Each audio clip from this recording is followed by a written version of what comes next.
الحمد لله رب العالمين والصلاة والسلام على سيد الأنبياء والمرسلين أما بعد فأعوذ بالله من الشيطان الرجيم بسم الله الرحمن الرحيم الصلاة والسلام عليك يا رسول الله وعلى آلك وصحابك يا حبيب الله الصلاة والسلام عليك يا نبي الله وعلى آلك وصحابك يا نور الله. معزز سامعین، حضور اکرم صلی اللہ تعالی علیہ وآلہ وسلم نے ارشاد فرمایا، ما من عبدین متحایین فی اللہ یستقبل احدہما صاحبہ فیصافح ویصلیان علی النبی صلی اللہ علیہ وسلم الا لم یفترقا حتى تغفر ذنوبهما ما تقدم منهما وما تأخرت۔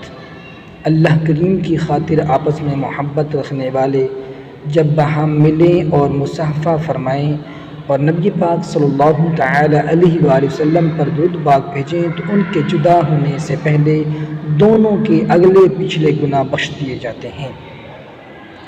حصول برکت کے لیے تمام سامعین ایک مرتبہ درود پاک پڑھ لیں۔ اللہم صلی علی سیدنا و مولانا محمد وبارک وسلم وصلوا علیہ۔ حضرت سعد بن سہل بن معاذ رضی اللہ تعالی عنہ اپنے والد صاحب سے روایت کرتے ہیں کہ ایک مرتبہ محفل نور سجی تھی۔ رسول اکرم نور مجسم شاہ بنی آدم رسول محتشم صلی اللہ تعالی علیہ وآلہ وسلم تشریف فرما تھے۔ صحابہ کرام علیہم رضوان بھی حاضر تھے۔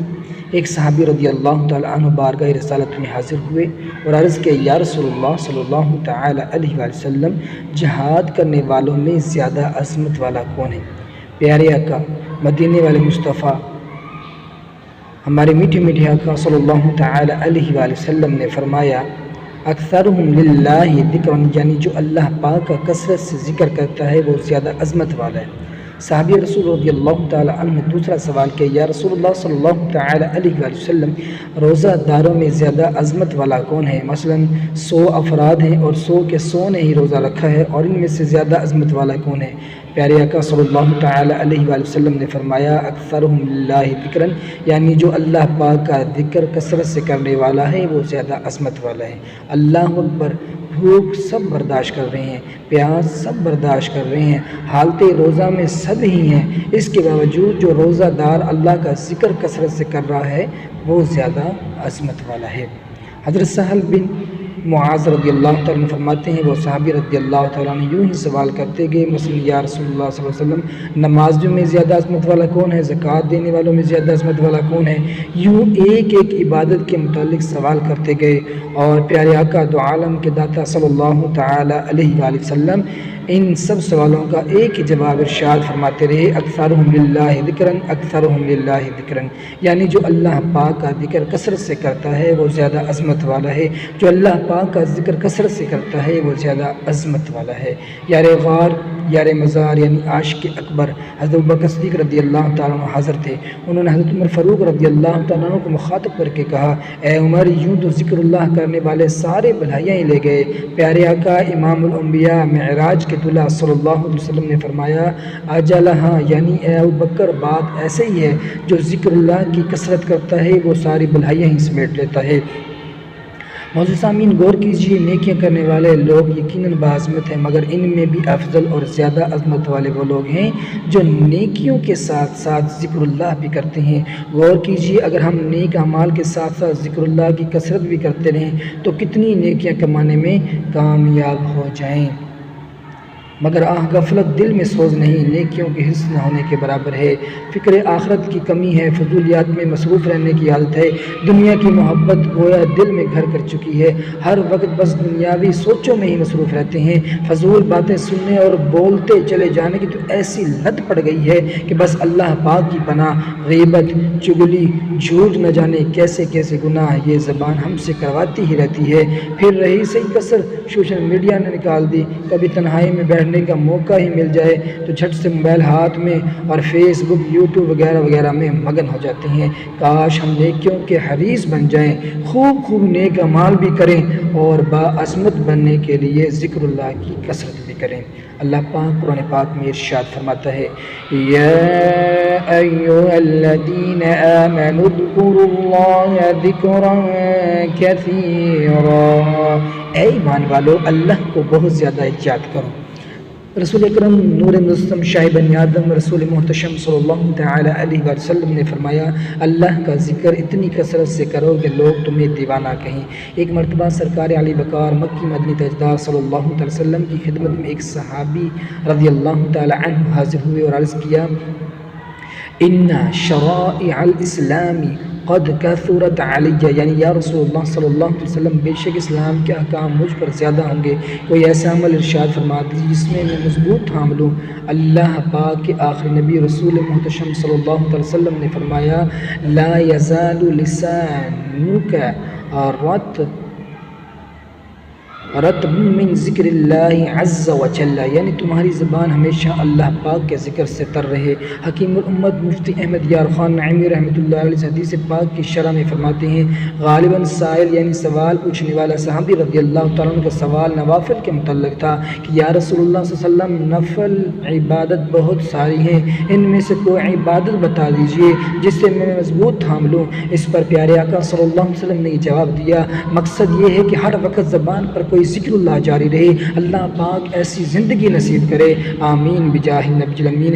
پیارے آقا مدینے والے مصطفیٰ صلی اللہ علیہ وسلم کے بہت پیارے صحابی ہیں، حضرت معاذ بن جبل رضی اللہ تعالیٰ عنہ آپ فرماتے ہیں، اللہ پاک کے آخری نبی رسول ہاشمی صلی اللہ علیہ وسلم کی ظاہری حیات میں میری آپ سے جو آخری ملاقات ہوئی، اس وقت میں نے عرض کیا، یا رسول اللہ صلی اللہ علیہ وسلم کون سا عمل سب سے بہتر اور اللہ پاک کا زیادہ قرب دلانے والا ہے؟ اللہ پاک کے رسول مقبول صلی اللہ علیہ وسلم نے فرمایا، ان تموت ولسانک رطب من ذکر اللہ، یعنی اے معاذ تمہیں موت اس حال میں آئے کہ تمہاری زبان ذکر اللہ سے تر ہو۔ مفتی احمد یار خان نعیمی رحمۃ اللہ علیہ فرماتے ہیں، مقصد یہ ہے کہ ہر وقت زبان پر کوئی ذکر اللہ جاری رہے، نام موت کب آ جائے، جب بھی ملک الموت علیہ السلام تمہاری جان نکالنے آئے تو تمہیں غافل نہ پائے، اللہ پاک ایسی زندگی نصیب فرمائے۔ اے عاشقان رسول، ذکر اللہ کی بہت صورتیں ہیں، مثلا قرآن کریم کی تلاوت کرنا بھی ذکر ہے، اللہ پاک کے پیارے پیارے پاکیزہ نام زبان سے ادا کرنا، اللہ اللہ کہتے رہنا، یا رحمانو یا رحمانو کی تسبیح کرنا، یا غفارو یا غفارو یا سمیع کہتے رہنا، یہ سب اللہ پاک کا ذکر ہے۔ یوں ہی اللہ پاک کی نعمتوں میں غور و فکر کرنا بھی ذکر ہے۔ اللہ پاک نے دنیا بنائی، اس دنیا کے عجائبات کو دیکھنا، اس کے ذریعے اللہ پاک کی شان و عظمت اور قدرت کے متعلق غور کرنا، یہ آنکھوں کا ذکر ہے۔ ذکر اللہ سننا کانوں کا ذکر ہے، دل سے اللہ پاک کی یاد میں مصروف رہنا دل کا ذکر ہے۔ نعت مصطفیٰ صلی اللہ علیہ وسلم پڑھنا سننا بھی ذکر ہے۔ اللہ پاک کے محبوب بندوں کی باتیں کرنا، ان کا ذکر خیر سننا، ان کی سیرت پڑھنا یہ بھی ذکر ہے۔ بلکہ علماء تو فرماتے ہیں عبرت کے لیے اللہ پاک کے دشمن کے احوال پڑھنا سننا بھی ذکر میں شامل ہے۔ حکیم الامت مفتی احمد یار خان نعیمی رحمۃ اللہ علیہ فرماتے ہیں، ذکر اللہ بلا واسطہ بھی ہوتا ہے اور بلا واسطہ بھی۔ اللہ پاک کی ذات و صفات کا تذکرہ یا انہیں سوچنا بلا واسطہ ذکر اللہ ہے۔ اس کے محبوبوں کا محبت سے چرچا کرنا، اس کے دشمنوں کا برائی سے ذکر کرنا، سب بالواسطہ اللہ کا ذکر ہے۔ دیکھو سارا قرآن ذکر اللہ ہے، مگر اس میں کہیں تو خدا کی ذات و صفات مذکور ہے، کہیں حضور انور صلی اللہ علیہ وسلم کے اوصاف و محامد، کہیں کفار کے تذکرے اور قرآن حکیم کی تلاوت بہترین ذکر ہے۔ معلوم ہوا یہ سب باتیں ذکر میں شامل ہے۔ معزز سامعین، یہ سب ذکر کی مختلف صورتیں ہیں، لیکن حقیقت میں ذکر رفع غفلت کا نام ہے، یعنی دل سے غفلت کا پردہ ہٹ جانے کی جو کیفیت ہے، اس کیفیت کو ذکر کہتے ہیں۔ امام واسطی رحمۃ اللہ علیہ سے سوال ہوا، ذکر کسے کہتے ہیں؟ فرمایا الخروج من میدان الغفلت، یعنی غفلت کے میدان سے نکل جانے کا نام ذکر ہے۔ مثال کے طور پہ ایک شخص کسی گناہ کے کام میں مصروف ہے، مثلا فلم ڈرامے دیکھ رہا ہے، اچانک اس کے دل میں خیال آتا ہے کہ ان قریب میں نے مرنا بھی ہے، اپنے مالک کریم رب العالمین کی بارگاہ میں حاضر بھی ہونا ہے، اس خیال سے وہ گناہ چھوڑ دیتا ہے۔ یہ ہے غفلت کے میدان سے نکل جانا، اسی حالت و کیفیت کو ذکر کہا جاتا ہے۔ شیخ ابن حسن نوری رحمۃ اللہ علیہ اللہ پاک کے نیک بندے اور ولی کامل تھے، دور دور تک آپ کی ولایت کے چرچے تھے، لوگ برکت کے لیے آپ کی خدمت میں حاضر ہوتے اور فیض پایا کرتے تھے۔ ایک مرتبہ دو درویش آپ رحمۃ اللہ علیہ سے ملاقات کے لیے نکلے، ان میں سے ایک درویش جانوروں کی زبان سمجھتا تھا۔ جب یہ دونوں شیخ ابوالحسن نوری رحمۃ اللہ علیہ کے شہر میں پہنچے تو دیکھا دو بلیاں آپس میں باتیں کر رہی ہیں۔ درویش نے بلیوں کی بات سنی اور غمگین ہو کر انا للہ و انا الیہ راجعون پڑھا۔ دوسرے درویش نے معاملہ پوچھا تو کہا ایک بلی دوسری سے کہہ رہی تھی شیخ ابوالحسن نوری رحمۃ اللہ علیہ وفات پا گئی ہیں۔ دونوں کو دکھ ہوا، خیر اتنی دور سے آئے تھے، سوچا اب جنازے میں شرکت ہی کر لیں۔ چنانچہ یہ دونوں شیخ ابوالحسن نوری رحمۃ اللہ علیہ کے گھر پہنچے۔ کیا دیکھتے ہیں کہ شیخ عبدالحسن نوری رحمۃ اللہ علیہ خود ان کے استقبال کے لیے تشریف لا رہی ہیں۔ دونوں بڑے حیران ہوئے کہ یہ کیا ماجرا ہے، بلیوں نے ان کی وفات کی خبر دی تھی، یہ تو زندہ سلامت ہیں۔ شیخ ابوالحسن نوری رحمۃ اللہ علیہ نے ان کی حیرانی دیکھی تو پوچھا کیا بات ہے، آپ حیران کیوں ہو رہی ہیں؟ درویش نے بلیوں کی گفتگو کے متعلق بتایا۔ شیخ ابوالحسن رحمۃ اللہ نے فرمایا بلیوں نے سچ کہا ہے، میں لمحہ بھر کے لیے ذکر اللہ سے غافل ہو گیا تھا، بس اسی وقت زمین عثمان میں یہ اعلان کر دیا گیا کہ ابوالحسن وفات پا گئے۔ جنوں اور انسانوں کے سوا تمام مخلوق نے یہ آواز سنی، پھر فرمایا مجھ پر غفلت کی کیفیت لمحہ بھر کے لیے تھی، الحمدللہ مجھے دوبارہ ذکر کی نعمت نصیب ہو گئی۔ معزز سامعین، یہ ہے ذکر اور یہ ہے غفلت۔ ذکر کرنے والا حقیقت میں زندہ ہے، جبکہ غافل ایسے ہے جیسے مردہ۔ اللہ پاک قرآن کریم میں ارشاد فرماتا ہے وَمَن يَعْشُ عَن ذِكْرِ الرَّحْمَنِ نُقَيِّضْ لَهُ شَيْطَانًا فَهُوَ لَهُ قَرِينٌ، اور جو رحمان کے ذکر سے منہ پھیرے تو ہم اس پر ایک شیطان مقرر کر دیتے ہیں تو اس کا ساتھی رہتا ہے۔ اللہ پاک کے آخری نبی رسول ہاشمی صلی اللہ تعالی علیہ وآلہ وسلم نے فرمایا شیطان کی سونڈ آدمی کے دل پر ہے، جب بندہ اللہ پاک کا ذکر کرتا ہے وہ تو سکڑ جاتا ہے، اور اگر وہ اللہ پاک کے ذکر سے غافل ہوتا ہے تو شیطان اس کے دل کو لقمہ بنا لیتا ہے۔ منقول ہے کہ مسلمان جن حضرت امام ابوالقاسم قشیری رحمۃ اللہ علیہ کا دوست تھا۔ ایک دن یہ دونوں مسجد میں بیٹھے تھے اور لوگ بھی موجود تھے۔ مسلمان جن نے کہا آپ کو کچھ نظر آ رہا ہے؟ امام قشیری رحمۃ اللہ نے فرمایا ہاں یہ لوگ بیٹھے ہیں مجھے نظر آ رہے ہیں۔ جن نے کہا اس کے علاوہ کچھ نظر نہیں آ رہا؟ فرمایا نہیں۔ اب مسلمان جن نے آپ کی آنکھوں پر ہاتھ رکھا پھر ہٹا لیا اور کہا اب دیکھیے۔ امام ابوالقاسم قشیری رحمۃ اللہ علیہ نے لوگوں کی طرف نگاہ اٹھائی تو کیا دیکھتے ہیں کہ لوگوں کے سروں پر کالے کوے بیٹھے ہیں، ان کووں کے بال لمبے لمبے ہیں اور یہ بال کسی کے چہرے کو ڈھانپے ہوئے ہیں، کسی کی آنکھوں تک ہیں، کسی کی پیشانی تک ہیں۔ امام بشیر رحمۃ اللہ نے عجیب منظر دیکھ کر حیرت سے پوچھا یہ کیا معاملہ ہے؟ آپ کے دوست جن نے یہی آیت پڑھی وَمَن يَعْشُ عَن ذِكْرِ الرَّحْمَنِ نُقَيِّضْ لَهُ شَيْطَانًا فَهُوَ لَهُ قَرِينٌ، اور جو رحمان کے ذکر سے منہ پھیرے تو ہم اس پر ایک شیطان مقرر کر دیتے ہیں تو وہ اس کا ساتھی رہتا ہے۔ اور کہا یہ وہی شیطان ہے جو ان پر مسلط کر دیے گئے ہیں، ان میں جو غافل ہوتا ہے اس کے سر پر شیطان کوے کی شکل میں بیٹھ جاتا ہے، جب وہ ذکر کرنے لگتا ہے تو شیطان دور ہٹ جاتا ہے۔ اللہ پاک ہمیں غفلت سے نجات نصیب فرمائے، کاش ہم ہر لمحہ ذکر و فکر میں مصروف رہنے والے بن جائیں۔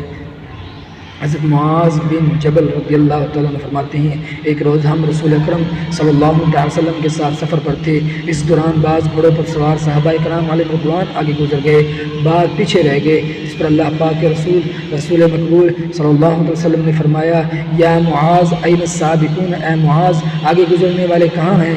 میں نے عرض کی یا رسول اللہ صلی اللہ علیہ وسلم بعض آگے چلے گئے ہیں بعض پیچھے آ رہے ہیں۔ اس پر رسول جی شان مکی مدنی سلطان صلی اللہ علیہ وسلم نے فرمایا یا معاذ ان السابقین الذین یستہترون بذکر اللہ، یعنی اے معاذ حقیقت میں آگے گزر جانے والے تو وہ ہیں جو ذکر اللہ کا بہت شوق کرتے ہیں۔ معراج شریف کی حدیث میں ہے اللہ پاک کے رسول صلی اللہ تعالی وسلم نے فرمایا معراج کی رات میں نے عرش کے نور پر لپٹا ہوا ایک شخص دیکھا، میں نے پوچھا من ھذا اما لکم، یہ کون ہے؟ کوئی فرشتہ ہے؟ کہا گیا نہیں۔ میں نے کہا انبی، یا کوئی نبی ہے؟ کہا گیا نہیں۔ میں نے پوچھا من ہوا، پھر یہ کون ہے؟ جواب ملا جس کا خلاصہ یہ ہے کہ وہ شخص ہے جس کی 3 صفات ہے، اس کی زبان ہمیشہ ذکر اللہ سے تر رہتی تھی، اس کا دل مسجد ہی کی طرف لگا رہتا تھا، اور اس کی وجہ سے کبھی اس کے والدین کو برا بھلا نہیں کہا گیا۔ سبحان اللہ۔ معزز سامعین غور فرمائیے، ذکر اللہ کی کثرت، مسجد میں دل لگائے رکھنا اور والدین کی بےزتی کا سبب نہ بننا، یہ تینوں صفات کیسی اعلیٰ پسندیدہ ہے کہ ان صفات والے شخص کو اللہ پاک نے بلند مقام عطا فرمایا اور وہ عرش الہی کے نور میں لپٹا ہوا دیکھا گیا۔ اللہ پاک ہمیں بھی یہ تینوں صفات اپنانے کی توفیق نصیب عطا فرمائے۔ ابو سلمان درانی رحمۃ اللہ فرماتے ہیں جنت میں خالی زمین ہے، جب بندہ ذکر اللہ کرتا ہے تو فرشتے اس جنتی زمین میں اس کے لیے بغاوت لگانا شروع کر دیتے ہیں۔ بندہ جب تک ذکر کرتا رہتا ہے فرشتے بغاوت لگاتے رہتے ہیں، جب بندہ رک جاتا ہے تو فرشتے بھی رک جاتے ہیں۔ اللہ اپنے ذاکر کا ذکر فرماتا ہے، پارہ 2 سورہ بقرہ آیت نمبر 152 میں ارشاد ہوتا ہے، فاذکرونی اذکرکم واشکروا لی ولا تکفرون، تو تم مجھے یاد کرو میں تمہیں یاد کروں گا، اور میرا شکر ادا کرو اور میری ناشکری نہ کرو۔ تفسیر نعیمی میں ہے، اس آیت کریمہ کا خلاصہ یہ ہے کہ اے لوگوں میرا ذکر کرو، اس کا نتیجہ یہ ہوگا کہ عالم میں تمہارا چرچا ہوگا۔ تو مجھے اطاعت سے یاد کرو میں تمہیں رحمت سے یاد کروں گا، تم مجھے دعا سے یاد کرو میں تمہیں عطا سے یاد کروں گا، تم مجھے حمد و ثنا سے یاد کرو میں تمہیں نعمت سے یاد کروں گا، تم مجھے دنیا میں یاد کرو میں تمہیں آخرت میں یاد فرماؤں گا، تم مجھے راحت و آرام میں یاد کرو میں تمہیں مصیبت میں بلا میں یاد فرماؤں گا، تم مجھے مجاہدہ یعنی نیکوں میں کوشش سے یاد کرو میں تمہیں ہدایات سے یاد کروں گا۔ اے لوگو تم کہو یا ربی، اے میرے رب میں کہوں گا عبدی، اے میرے بندے تم کہو میں گناہ گار ہوں، میں کہوں گا میں غفار یعنی بہت بخشنے والا ہوں۔ حدیث قدسی میں ہے، اللہ پاک ارشاد فرماتا ہے بندہ میرا ذکر کرتا ہے میں اس کے ساتھ ہوتا ہوں، اگر وہ دل میں مجھے یاد کرے میں اس سے اکیلے میں یاد کرتا ہوں، اگر وہ مجمع میں مجھے یاد کرے میں اس سے بہتر مجمع میں یعنی فرشتوں کے سامنے یاد کرتا ہوں۔ معزز سامعین غور فرمائیے، ذکر اللہ کیسی عظیم عبادت ہے کہ جو اللہ پاک کا ذکر کرتا ہے اللہ پاک اپنے شان اس کا ذکر فرماتا ہے۔ اللہ پاک ہمیں کثرت سے ذکر اللہ کی توفیق نصیب عطا فرمائے۔ امام تو شعری رحمۃ اللہ لکھتے ہیں، میرے استاد صاحب نے فرمایا لا یصل احد الی اللہ الا بدوام الذکر، یعنی بندہ اللہ پاک تک صرف اور صرف ذکر اللہ پر ہمیشہ اختیار کرنے سے ہی پہنچ سکتا ہے۔ مشہور صوفی بزرگ حضرت مولانا روم رحمۃ اللہ علیہ فرماتے ہیں باعزت زندگی گزارنا چاہتے ہو تو ذکر اللہ کرو، ذکر اللہ کرو، ذکر اللہ کرو۔ اللہ کا ذکر بھگاری کو بادشاہ بنا دیتا ہے۔ خلاصہ یہ کہ ذکر اللہ ایمان کا زیور ہے، جو اللہ کے ذکر میں دیوانہ ہو جائے عرش و کرسی اور تمام طبقات اس کے زیر پا ہو جاتے ہیں۔ ام المومنین حضرت عائشہ صدیقہ طیبہ طاہرہ رضی اللہ تعالی عنہ فرماتی ہیں سرکار علی وقار مکی مدنی تاجدار صلی اللہ علیہ وسلم ہر وقت ذکر اللہ میں مصروف رہتے تھے۔ سرکار علی وقار مکی مدنی تاجدار صلی اللہ علیہ وسلم کی عادت مبارکہ تھی کہ اٹھتے بیٹھتے چلتے پھرتے کھاتے پیتے سوتے جاگتے وضو کرتے نئے کپڑے پہنتے سوار ہوتے سواری سے اترتے سفر میں جاتے سفر سے واپس آتے مسجد میں آتے جاتے آندھی بارش بجلی کڑکتے وقت غرضے ہر وقت ذکر اللہ جاری رکھتے اور مختلف دعائیں ورد زبان رہا کرتی تھی۔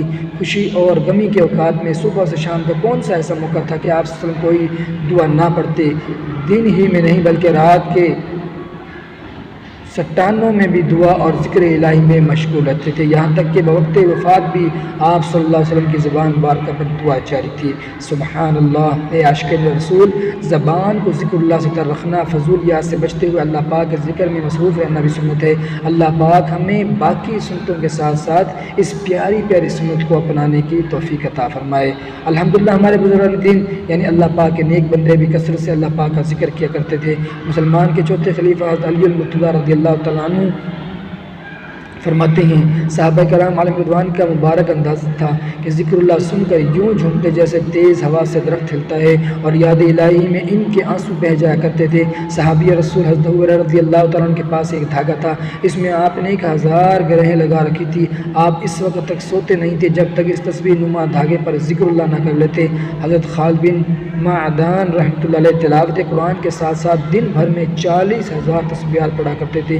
جب آپ کا انتقال ہوا آپ کو غسل دینے کے لیے تختے پر لٹا گیا تو اس وقت بھی آپ کی انگلیاں حرکت کر رہی تھی، گویا آپ اس وقت بھی انگلیوں کے پوروں پر ذکر اللہ کر رہے تھے۔ حضرت عمیر بن حانی رحمۃ اللہ علیہ سے پوچھا گیا آپ کی زبان کبھی ذکر اللہ سے رکتی ہی نہیں ہے، آپ روزانہ کتنی تسبیحات پڑھتے ہیں؟ فرمایا 1,00,000۔ حضرت ابو عبد الرحمن سلمی رحمۃ اللہ علیہ فرماتے ہیں ایک ولی اللہ تھے، وہ کثرت سے اللہ اللہ پڑھا کرتے تھے۔ ایک مرتبہ ان کے سر پر کوئی چیز لگی، سر سے خون بہنے لگا، سبحان اللہ، ان کا خون زمین پر گرا تو اس سے اللہ لکھا گیا۔ اللہ پاک ہمیں بھی کثرت سے ذکر اللہ کرنے کی توفیق عطا فرمائے۔ ایک مرتبہ اللہ پاک کے نبی حضرت موسیٰ علیہ السلام نے اللہ پاک کی بارگاہ میں عرض کیا، یا اللہ پاک میں ایسی بات کرنا چاہتا ہوں جس میں بہت مشقت اٹھانی پڑے۔ اللہ پاک نے فرمایا، اے موسیٰ بلند آواز سے میرے ذکر کیا کرو۔ اب حضرت موسیٰ علیہ السلام تو اللہ پاک کے نبی ہیں، آپ نے جب اللہ پاک کا ذکر کیا تو مشقت تو کیا ہونی تھی، آپ کو بہت لطف آیا۔ آپ نے دوسرے دن ذکر کیا تو پہلے دن سے بھی زیادہ لذت ملی۔ یوں ہی جو آپ ذکر کرتے رہے لذت میں اضافہ ہی ہوتا رہا۔ آپ نے اللہ کریم کی بارگاہ میں عرض کی، یا اللہ پاک میں تو ایسی بات چاہتا ہوں جس میں بہت مشقت اٹھانی پڑے۔ تیسرے ذکر میں تو بہت لطف ہے۔ اللہ نے پاک نے فرمایا، موسیٰ یہ تو آپ پر میری مہربانی ہے کہ آپ کو میرے ذکر میں لذت آتی ہے، ورنہ فرعون کو دیکھیے، اس نے اپنا تاج و تخت، قوت و سلطنت سب برباد کر لیا، دریا میں غرق ہو جانا تو منظور کر لیا، مگر ایک مرتبہ بھی میرا نام اپنی زبان پر لانا گوارا نہ کیا۔ معلوم ہوا ذکر اللہ کے فضائل بہت ہیں، تو اس کے ساتھ ساتھ ذکر اللہ مشقت بھری بات بھی ہے۔ اگر ہم ذکر اللہ کی عادت بنانا چاہتے ہیں تو اس کے لیے ہمیں بہت کچھ چھوڑنا پڑے گا۔ فضول گوئی سے زبان کو روکنا ہوگا، بری صحبت بھی چھوڑنی پڑے گی، سوشل میڈیا کا استعمال صرف اور صرف ضرورت کے لیے کرنا پڑے گا، ایسی سب فضولیات کو چھوڑنا ہوگا، تب ہی تو ذکر اللہ کی طرف توجہ رہے گی، پھر ہی کہیں جا کر ہمیشہ ذکر و فکر میں مشغول رہ پائیں گے۔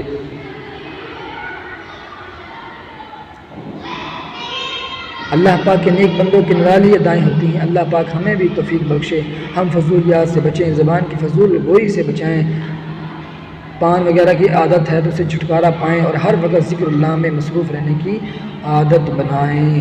اللہ تعالیٰ سے دعا ہے جو کچھ سنایا اس پر ہم سب کو عمل کرنے کی توفیق عطا فرمائے۔ علامہ ابن رجب حنبلی رحمۃ اللہ علیہ نے دن کا اکثر حصہ ذکر اللہ کرتے ہوئے گزارنے کا بہت پیارا نسخہ دیا ہے۔ آئیے اس کا خلاصہ سنتے ہیں۔ دن رات میں 5 نمازیں فرض ہیں، یقیناً نماز بھی ذکر اللہ ہی ہے، لہٰذا 5 نمازیں اول آخر کے سنتے اور نوافل کے ساتھ ادا کریں، اس سے ہمارے 1.5 سے 2 گھنٹے ذکر اللہ میں گزریں گے۔ ان 5 نمازوں میں 3 نمازیں وہ ہیں جن کے درمیان کا وقفہ کافی زیادہ ہے۔ عشاء سے فجر کے درمیان کافی وقت ہوتا ہے، اسی طرح فجر سے ظہر تک کافی وقت بچتا ہے، لہٰذا عشاء اور فجر کے درمیان کچھ نوافل کی عادت بنائیں۔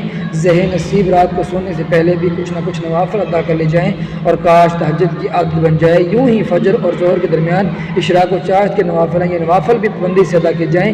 اس کے ساتھ ساتھ ایک اور کام ہے، وہ یہ کہ ہر نماز کے بعد کچھ نہ کچھ ذکر اللہ کی عادت بنا لی جائے۔ مثلا ہر نماز کے بعد تسبیح فاطمہ یعنی 33 مرتبہ سبحان اللہ، 33 مرتبہ الحمدللہ اور 34 مرتبہ اللہ اکبر پڑھ لیں، سورہ اخلاص پڑھیں، آیت الکرسی پڑھ لیں۔ ذہن نصیب ہر نماز کے بعد کم از کم 100 مرتبہ درود پاک پڑھنے کی عادت بنا لیجئے۔ یوں ہی دن کا کم و بیش 1/4 حصہ ذکر اللہ میں گزرے گا۔ دن اور رات میں 2 وقت بہت اہم ہے، ایک فجر کے بعد کا وقت، دوسرا عصر کے بعد کا وقت۔ اللہ پاک نے اس وقت ذکر کرنے کی خاص تاکید فرمائی ہے، چنانچہ ارشاد ہوتا ہے وَسَبِّحْ بِحَمْدِ رَبِّكَ قَبْلَ طُلُوعِ الشَّمْسِ وَقَبْلَ غُرُوبِهَا، اور سورج کے طلوع ہونے سے پہلے اور اس کے غروب ہونے سے پہلے اپنے رب کی حمد کے ساتھ اس کی پاکی بیان کرتے رہو۔ لہٰذا ان 2 وقتوں میں خصوصیات کے ساتھ کچھ ذکر و اذکار مقرر کر لی جائیں، مثلا تلاوت قرآن پاک کی عادت بنا لی جائے، چاہے تو اپنے پیر صاحب کا عطا کردہ شعر شریف اور کچھ اردو وظائف پڑھ لیجئے۔ اسی طرح مغرب اور عشاء کے درمیان کا وقت بھی بہت قیمتی ہے، اس وقت ذکر کرنا، نماز پڑھنا مستحب ہے، لہٰذا مغرب کے بعد اوابین کے نوافل ادا کیے جائیں۔ اسی طرح رات کو وضو کر کے سوئیں، بستر پر آنے سے پہلے یا بستر پر لیٹ کر ہی کچھ دیر ذکر اللہ کر لیں، تسبیح فاطمہ پڑھ لیں، سورہ اخلاص پڑھ لیں، سورہ فاتحہ اور آیت الکرسی پڑھ لیں۔ حدیث پاک میں ہے جو بندہ وضو کر کے بستر پر لیٹے اللہ پاک کا ذکر کرتا رہے یہاں تک کہ نیند آ جائے، رات میں جب بھی کوئی دعا مانگے اللہ پاک اس کی دعا قبول فرمائے گا، پھر جب نیند سے جاگے تو دعا پڑھے۔ اسی طرح دن اور رات میں کیے جانے والے مختلف کاموں، مثلا گھر میں آنے جانا، کھانا پینا، کپڑے پہننے وغیرہ کی دعائیں یاد کر لے، انہیں پڑھتے بھی رہیں۔ علامہ ابن رجب حنبلی رحمۃ اللہ علیہ فرماتے ہیں جو بندہ یہ عادت بنا لے اس کا شمار ذکر اللہ سے زبان تر رکھنے والوں میں ہوگا۔ بیان کو اختتام کی طرف لاتے ہوئے سنت کی فضیلت اور چند آداب زندگی بیان کرنے کے ساتھ حاصل کرتا ہوں۔ تاجدار رسالت شہنشاہ نبوت صلی اللہ علیہ وسلم نے فرمایا من احب سنتی فقد احبنی ومن احبنی کان معی فی الجنتی، جس نے میری سنت سے محبت کی اس نے مجھ سے محبت کی، اور جس نے مجھ سے محبت کی وہ جنت میں میرے ساتھ ہوگا۔ سینہ تیری سنت کا مدینہ بنے آقا، جنت میں پڑوسی مجھے تو اپنا بنانا۔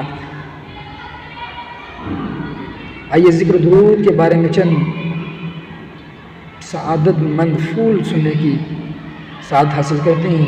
پہلے دو فرامین صلی اللہ علیہ وسلم ملاحظہ کیجیے۔ فرمایا اپنے رب کا ذکر کرنے والے اور نہ کرنے والے کی مثال زندہ اور مردہ کی طرح ہے۔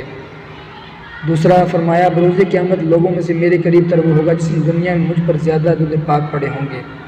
ذکر اللہ ہمیشہ ایک غذا روحانی ہے۔ بعض اولیاء اللہ نے 3 سال تک پانی نہیں پیا مگر زندہ رہے، کیسے؟ ذکر اللہ کی برکت ہے۔ ذکر اللہ کی کثرت کرو، اللہ تعالیٰ کے خاص بندے بن جاؤ گے۔ حضرت سلیمان علیہ السلام کا فرمان ہے، مرغ کہتا ہے اذکر اللہ یا غافلین، یعنی اے غافلو اللہ کا ذکر کرو۔ درود پاک ایسا عمل ہے کہ خود رب العزت بھی کرتا ہے۔ اگر کوئی کام ایسا ہے جو اللہ پاک کا بھی ہو، ملائکہ بھی کرتے ہیں اور مسلمانوں کو بھی اس کا حکم دیا گیا، تو وہ صرف اور صرف آقا دو جہاں صلی اللہ علیہ وسلم کو درود پاک بھیجنا ہے۔